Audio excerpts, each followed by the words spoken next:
Hello everybody, welcome to the content marketing stage. My name is Jo Roberts. I'm the head of content marketing at Centaur, who's behind this conference today. I'm going to be asking our expert panel some questions today, but there's also going to be some time for you guys to put your questions to them. Either there's a roaming mic, or if you've got the festival app, if you open that up, you can ask questions via Slido, and we'll ask those. Hopefully we'll have about 10 or 15 minutes to put those questions. So today we're going to be looking at the value of content and if it's worth the investment. We are lucky enough to be joined by Helen Warren-Piper, the Marketing Director of Grocery at Premier Foods. We've got Simon Michaelides, the Marketing Director of UKTV. We have Richard Hurd, who is head of Jamie Oliver's Food Tube, and Mark Adams here, who's Senior Vice President for Innovation at Vice Media. Now, I want to get straight into this because we've only got 30 minutes. So, Helen, if you could kick off with telling us a bit more about yourself and about a summary of your content strategy over at Premier. So, if you like, I'm the FMCG representative here today. So I was 15 years in P&G and then moved on to work in United Biscuits, and I now am the marketing director at Premier Foods with brands like Bisto, Oxo, Mr. Kipling, etc.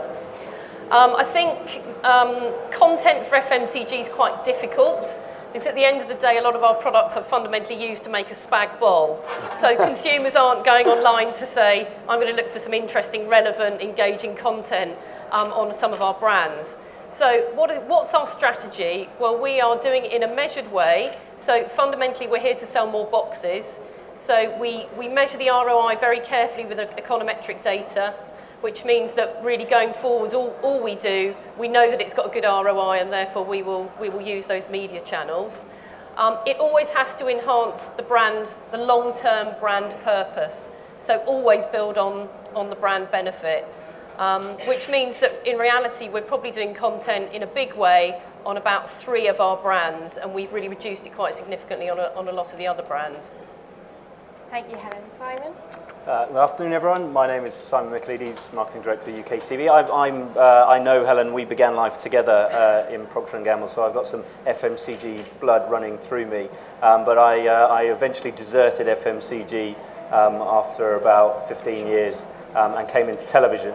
So I guess it's interesting answering this question when you're from the world of television, because there's an argument that says that absolutely everything we do is content marketing. All of our programs that we make are ultimately vehicles to build our brands.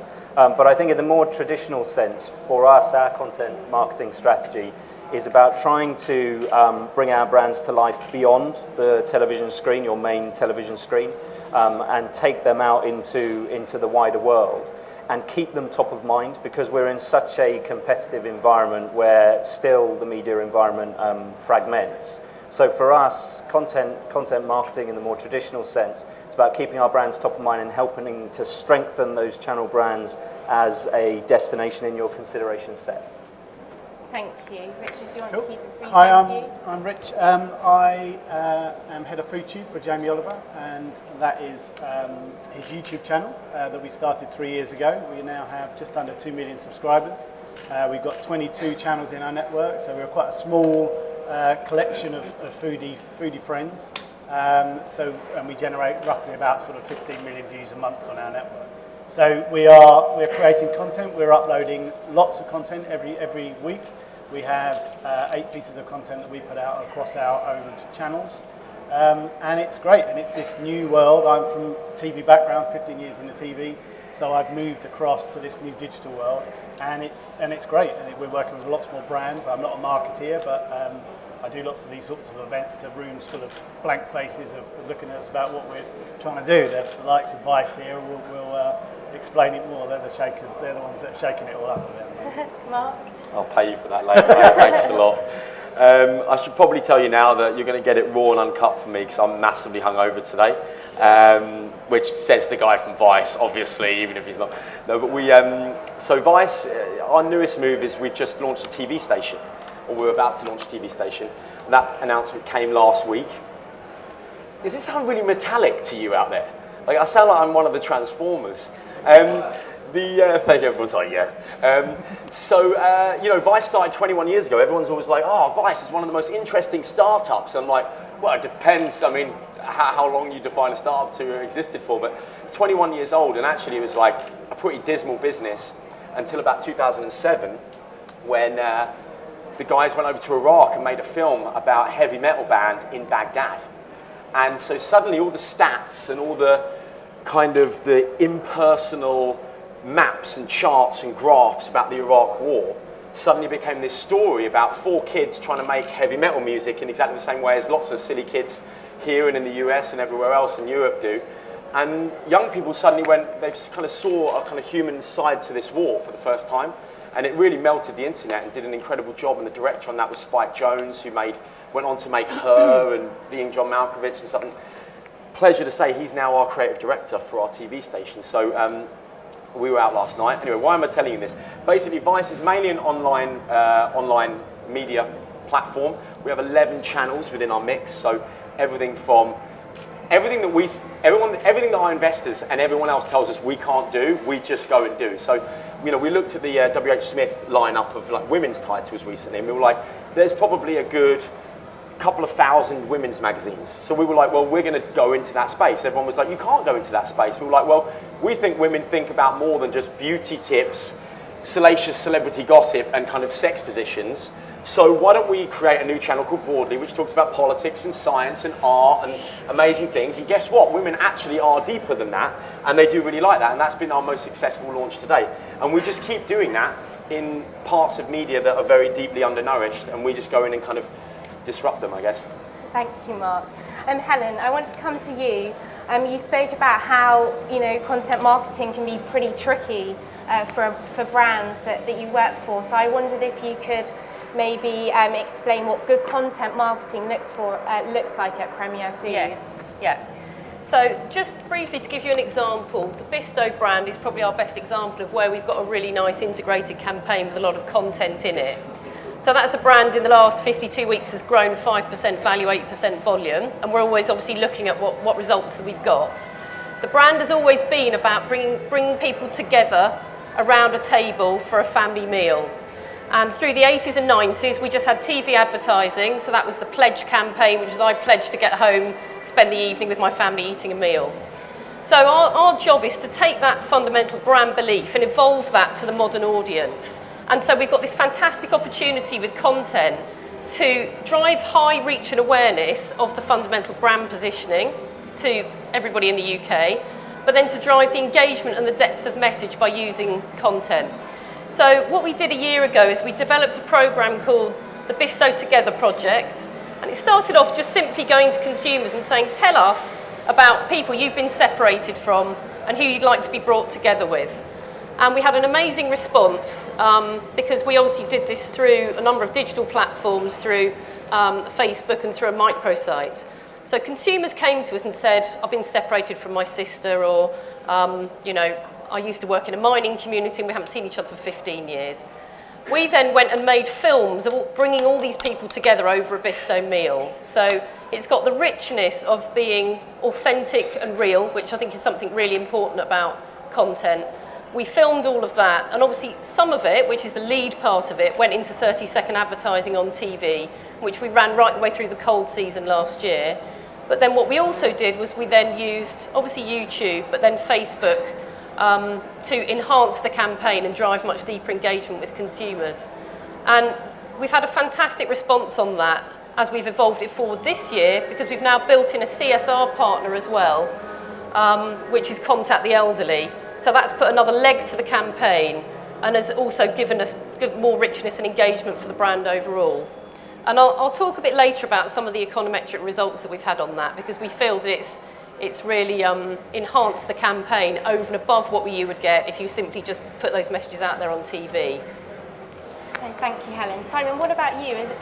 It must be much easier for you to do content marketing than for Helen. So what is it, or what challenges do you come across? I think it's a good question. In some ways, I think it's more challenging. I think in our day job of producing TV programs, it's definitely easier. because that's our bread and butter. We're pumping out hundreds of TV programs every single month. But I think when it comes to thinking more broadly in terms of content marketing, it's about trying to take our brand propositions and our editorial propositions and translate those into other environments. And so using our Dave brand as an example, for our strategy there is really about using content marketing to fulfill our always-on strategy and really try and bring our editorial proposition to life for other touch points that aren't necessarily the television screen. So for example, we have a rolling program of podcasts that we produce, and they're constantly out there in the Apple Store and often climbing up the rankings there. And we're kind of media agnostic as well. We try and look for whatever opportunity we think is relevant. So we've run big outdoor campaigns, digital outdoor campaigns before, where we've just given commuters tips for, we ran a campaign that was about tips for reasons you could give for why you were late for work. So clearly they're not pointing anyone at any programming, but they're trying to bring to life the Dave brand proposition, the editorial proposition of witty banter. And by constantly stitching together that kind of experience across multiple touch points, what we're trying to drive in everyone's mindset is Dave is a destination for witty banter. So whether it's Top Gear or whether it's QI or some of our newer commissions like Taskmaster or Alan Davies, actually what you'll get is always banter between the main protagonists. And that glue, although it kind of works subliminally in your mind, because what we struggle with as a broadcaster is none of you ever set out to watch a TV channel over and above a specific piece of programming, but with so much choice out there, we need you to have our channels in your kind of top 6 destinations that you'll check out first. So by constantly cementing that editorial proposition, we find that it does continue to drive traffic to the channel and keep that growth momentum behind the brand. Okay, thank you. Mark, I'm going to come to you. How do you work with brands so that they achieve their aims, but yet you have the Vice voice all the way through? So the thing that Vice does is a content company, right? So we really like the fact that last year we won Emmys. So we won some Emmys. We make good content. Like our CEO, Shane Smith, is absolutely adamant that we've done this big deal with 21st Century Fox. We're going to be releasing a lot of films in the cinema next year. We want to win an Oscar. So we want to win that, but then we also want to win Cannes Lions. And we have, in the past, 10 years been winning quite a lot of those as well. And the way that we basically do that is that lots and lots of brands, and I know that there'll be kind of internal nodding now, have a problem with connecting with millennials. And that's because millennials grew up in a certain period of time when the industrial mindset that kind of went with marketing and building consumer goods products and every type of product has changed so fundamentally, but no one can really put their finger on how. And we've got to the point, Vice is now a $5 billion business. People think Vice is a niche business. It's $5 billion valuation. It's probably going to do about $1 billion worth of revenue just this year. And the majority of that is working with brands. And the way that we do it is always the same. We try and say, you've probably got an agency that's been your retained creative agency. You've probably got a retained media agency. But we think that we're the experts in that mix on making content, not making ads. And we've all, if anyone's ever read, the classic FMCG, Byron Sharp, How Brands Grow, it's all about, reach and frequency to create salience, and that's reinforcing distinct memory structures about a brand. The problem is, amongst millennials, those distinct memory structures are distinct because they're so rubbish. So what you're doing is you're serving reach and frequency. Media is going, it's like me saying we just met, right? It's like me saying, do you remember the time when me and you went to that thing at Tobacco Dark? And you're like, yeah, it wasn't really that special to me. And then I keep reminding you of it all the time, but also interrupting you. So you're watching a YouTube video and I pop up, remember that time at Tobacco Dark? And you're like, yeah, it didn't mean much the first time round, and now you keep reminding me of it. And that's what media is doing. The big mistake is that brand propositions mean nothing, and then media is just reinforcing the meaninglessness of that. So you've got Havas coming out with a study saying that millennials said that if 91% of brands on the top 500 brands disappeared, they wouldn't even notice. They don't care. So there's a massive disconnect between what brands are talking about in the boardroom, which is frankly a lot of industrial era mindset BS, and what young people are actually thinking and talking about in real life. And Vice tries to connect those two with meaningful content, trying to take whatever the brand's proposition is, and I love what you were saying about Bisto, turn it into an abstract concept that actually works in culture and then turn that into content. Thank you. Richard, when you're thinking about, when the audience is thinking about putting together pieces of content, how do they have to think when we're talking about from device to device? Like how would they think about a YouTube video, for example, and how a successful one? How do they make it? Well, it's basically we started as a traditional TV company in this business, and we're, by rights we shouldn't be playing in this space, and it was Jamie's done a really good job of marketing YouTube as a platform for proper content that exists there. It used to be cats playing pianos, and now it's a place where you can watch some real content. The documentaries that Vice do are brilliant on that platform, and that's what's so. And now they're moving back into TV the traditional way. And everyone who exists online last year was saying, "I'm never going to do TV. TV's dead to me now. That's it. I can control my audience." It's all changing now because there's book deals coming out. Everyone's got a new book. Let me do a quick poll. Who here knows who Alfie Days is? Yeah, not very many of you. He's basically boyfriend of Zoella. Anyone know who Zoella is? Yeah, a few more people know who Zoella is. So these are some of the biggest YouTubers on the planet, essentially, and they control and have an amazing millennial audience, and younger than millennials as well. And they are there, and they can tell these guys to do anything they want to, and they will go out and do it. Buy books, they'll buy 3 other books just to make sure that they get one. Possibly they might sign one as well. So it's a huge, and that's what it is. It's all about them understanding what this audience wants to see. So us patronising them and saying, well, we know you're going to want to see this because we do this on TV, and you watch it there. So if we cut it down shorter, because that's what you want, short content, isn't it? We'll put it back to you there. And it didn't work. We got spanked for the first couple of months. People were going, this isn't what we want. If Jamie Oliver is here to tell us what to do, what to look at on our platform, he can do one essentially, because it's not what we want. We're not here for that. We had to listen and learn a new grammar of making content. We had to move stuff that, most of 65% of our audience online on YouTube are male. Okay, so that's the geeky blokes wanting to know how to make something quickly, and they haven't got a cookbook, so they just want to get something to tell them what to do really quickly. But they would never get to the end pack shot. So that beautiful shot that we have in every TV show where Jamie plates up his dish and that's the end shot, they were gone by the time that happened. So they didn't know how it was supposed to look. They just knew that they knew enough to get them by. So we had to then front load the program, our little short bit of content, with the pack shot. So they knew at the beginning what they were supposed to look like at the end, because they were gone. So it's just understanding and using those analytics that we have to say, this is what do you want to see it like this? They are now commissioning editors for all of this content, and you have to talk down the barrel of that lens to them, and they understand you, and engage them in a dialogue, and that's essentially what you're having. It's a dialogue. So any piece of content that you think you've just spent £2 million on a beautiful ad campaign, 30-second spots, 15-second spots, work really well on TV, you put that in front of a piece of content online, and people are not going to watch it because it's not what they want to see. You want clever content. We work with a lot of brands. We use a lot of products in our recipe videos.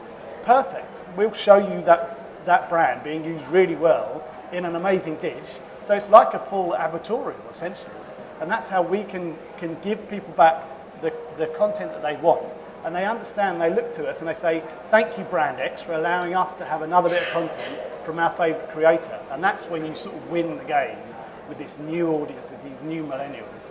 They're the ones in control of you, essentially. So, Thank you, Richard. And before we open out to questions, I just wanted to come to Helen. You talked about metrics and how you measure success, and I wondered if we could drill down into that in a bit more detail. Yeah. So obviously I think one of the things that we would expect content to do is drive brand love in the long term. However, if we're trying to secure marketing budgets, we need to show some ROI in the short term. So what we do is basic econometric modelling with Ubiquity, where we get a profit ROI. And there's been a few interesting learnings out of that. One of them is that fundamentally, for FMCG products, a multimedia campaign will always work better. So when we've measured content on its own, it has a negligible ROI. But when we measure content with TV, we get a very high ROI. So that's basically showing that TV is driving the reach and is amplifying the idea that we can then go deeper in from a content point of view. The second thing I think is interesting is that the decay rate on TV is about 10%. So if you ask people a week later, do you remember seeing that TV ad? 90% of them still remember it. But the decay rate on content from our data is 70%, which is basically that only 30% of the people a week later actually remember having seen that piece of content. So what you get with content on its own is this massive spike. So for example, when we did the edible cake poster for Mr. Kipling, we had this fantastic spike, but then a week later, a lot of people had forgotten about it. So for me, I think one of the learnings is that multimedia is always going to be necessary for an FMCG brand so that you drive that longevity of the campaign and it isn't just a spike in interest. And I think the other thing that we've learned is just that we have done some work on some of our big brands in the past where we've sponsored TV shows, and we've then gone into a lot of content development within the TV show. And again, the ROI on that has been quite low, whereas when we've done it in conjunction with above the line at the same time, it's a lot higher. And we have to make sure when we're sponsoring something like a TV show that we are the biggest sponsor. So if you're sponsoring X Factor, unless you talk, it's almost not really worth bothering doing. Because you just get lost in all the noise. So whilst we might think it's exciting that Mr. Kipling's sponsoring X Factor, the ROI of it's actually really low and you just get totally lost. So we've got to be careful we're not conning ourselves and thinking we're doing something big when really we're nowhere near there on the scale of what some of these much bigger brands are doing. Thank you, Helen. I'm just conscious of time and I want the audience to be able to ask some questions. So are there any questions in the audience? And can we bring up Slido as well so we can see who's been asking? So hands in the air, high up in the air, let us know who you are. Okay. So let's go to you, Simon. Who holds overall responsibility for content within your organisation?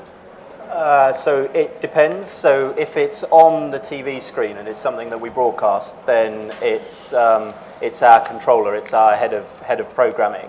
But actually, if it's for marketing purposes, then that responsibility sits with me. So, but we tend to work very closely together because with broadcast brands, the lines blur very quickly as to whether something is an extension of a program or not. So we work very, very closely together on that, partly because of the point Helen makes. It's all meant to be about amplification and extending the experience across multiple touch points anyway. So we need to stay as joined up as we can. And Helen, for you, is it you that holds Yeah, that so the overall budget responsibility is with me, and fundamentally it's with the brand directors to set the strategy of what we want to do on each brand, and that may or may not contain content. I think the interesting point is we've tried two different models in terms of where the responsibility sits from an agency point of view. So what we've ended up doing on Bisto is we've actually ended up doing all the above the line and the content generation through one above the line agency. And so some of the content development has gone through their normal creative department and some of it has gone through their in-house TV production. That's one model. Another model is to involve sort of three different agencies, which I think gets quite complicated and you don't get the agility that you necessarily need. Okay, thank you. I think this one's for you. Do you think Rupert Murdoch's acquisition of Vice has alienated or conflicted some of your audience? Brilliant, Jack. I like you, whoever you are. Well, if Rupert Murdoch's acquired Vice since we've been up on this podium, then I'm now a very rich man and all drinks are on me. Rupert Murdoch hasn't acquired Vice, sadly, but we have done a deal with 21st Century Fox, which is one of Rupert Murdoch's companies, to go into the cinema, as I mentioned earlier on.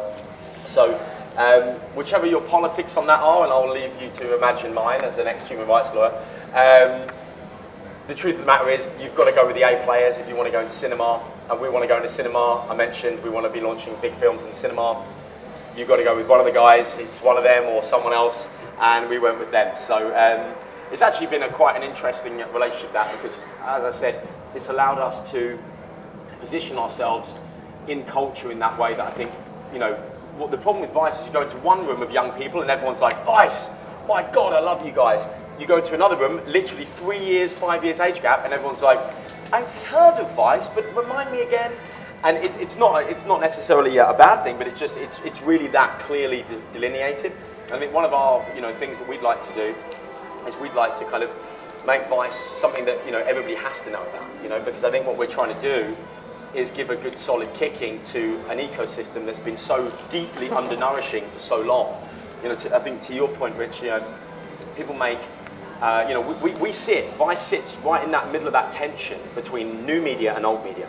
Old media is all about making something amazing, getting a really expensive director, all that stuff. We do that, we literally want to do that stuff. We like the premiumness of that. We're not like a BuzzFeed or anything. We're not about snackable little 7 things you can do with your hat this Christmas or anything. It's nothing like that. We'll make a 51-minute documentary about ISIS. It's not short, it's not funny, but it still sits on YouTube. So what we're constantly doing is trying to embrace that tension, and I think this is where brands constantly F it up. Because what they do is they're like people on a bungee run. They think they're getting far, and then new media kicks in, and they go, oh shit, and then pings them all the way back.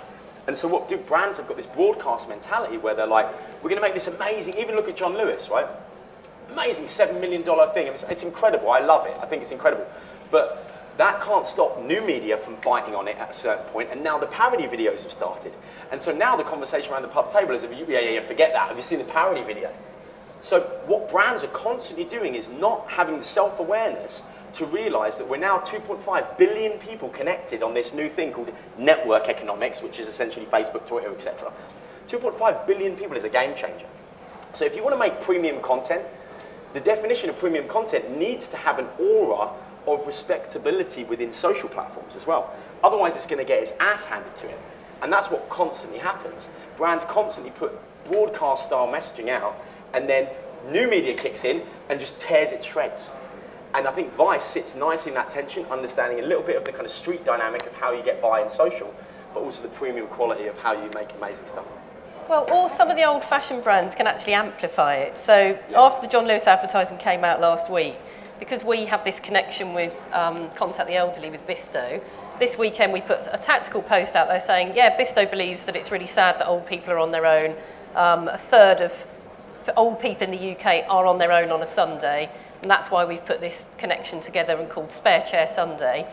And we just had an amazing response. We had 15,000 people liked that post over the weekend. We then had another 500 people on Sunday night alone went on and signed up for the Bisto Spare Chair project. So it was jumping on the back of getting a bit of borrowed interest off the back of something that John Lewis have gone out there and spent millions, and we're jumping in and saying, look, we're Bisto, we've thought of this as well, and actually here's how you do something about it. Thank you. We've got another question here. Do you think the days of the 30-second ad spot have gone? Simon? I don't actually. I think one of the biggest mistakes that lots of brands make is they treat content as a substitute for traditional advertising, and they're just not the same thing. They don't work in the same way, and I think actually content marketing plays a huge and valuable role in businesses, but it's a much slower burn tool that behaves in a very different way. I think the thing is consumers understand advertising, and there are kind of unwritten rules. As consumers, we know it's the price we pay for certain things. So we accept advertising in certain environments, and actually we're ready to engage with it. Content marketing doesn't work that way. And the point that was made earlier, when you're watching something on YouTube, you're not setting out to watch an ad. You're there for a different reason. You're in an entertainment mode or an information gathering mode. And I think that's the fundamental shift in mindset. As marketeers, when it comes to a traditional 30-second spot, we all set out to make advertising that happens to be amazingly entertaining. I think when it comes to content, you have to turn it on its head. You've got to set out to make a great piece of entertainment or a great piece of information that just happens to advertise, almost by accident. And in that respect, for me, content is more like the way we treat sponsorship, in that the win from sponsorship comes from the association with a great experience. And that's what content does if you get involved in content.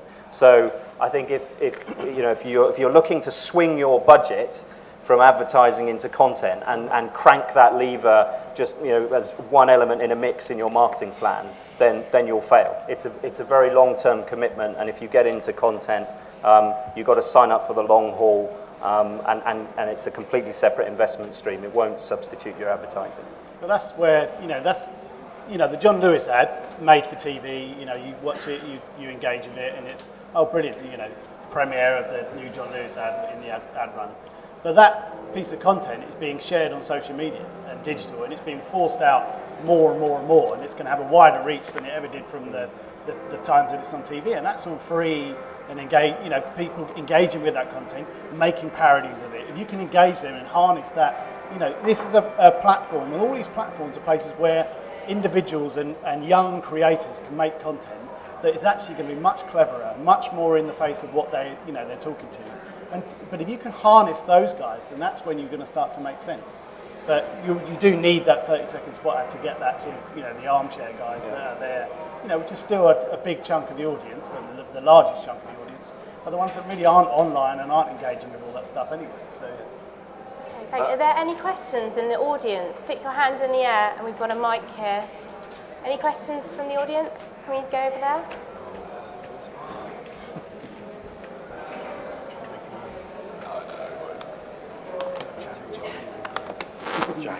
Hi, I'm Mike from J-Wing. I totally understand that the objectives of content are different to the objectives of advertising. Isn't there a bit of a problem that brands measure content like it's under the rules of advertising? And so my point would be, what advice would you give to talking to the boardrooms of these brands to say, or how should you measure content? Okay, great question. I don't think it does necessarily have a different objective, because if I've got some rules around content development, the first one is always going to be start with the insight and the brand purpose. So if you look, for example, at Always Like a Girl, that starts with this fantastic insight that teens suffer a confidence crisis, girls, when they sort of go into puberty. And then it ladders up to the benefit, which is Always is here to build teenage confidence. So it always goes back to that brand promise. So you're always going to measure against, are you delivering against that brand promise, and are you fundamentally selling more boxes?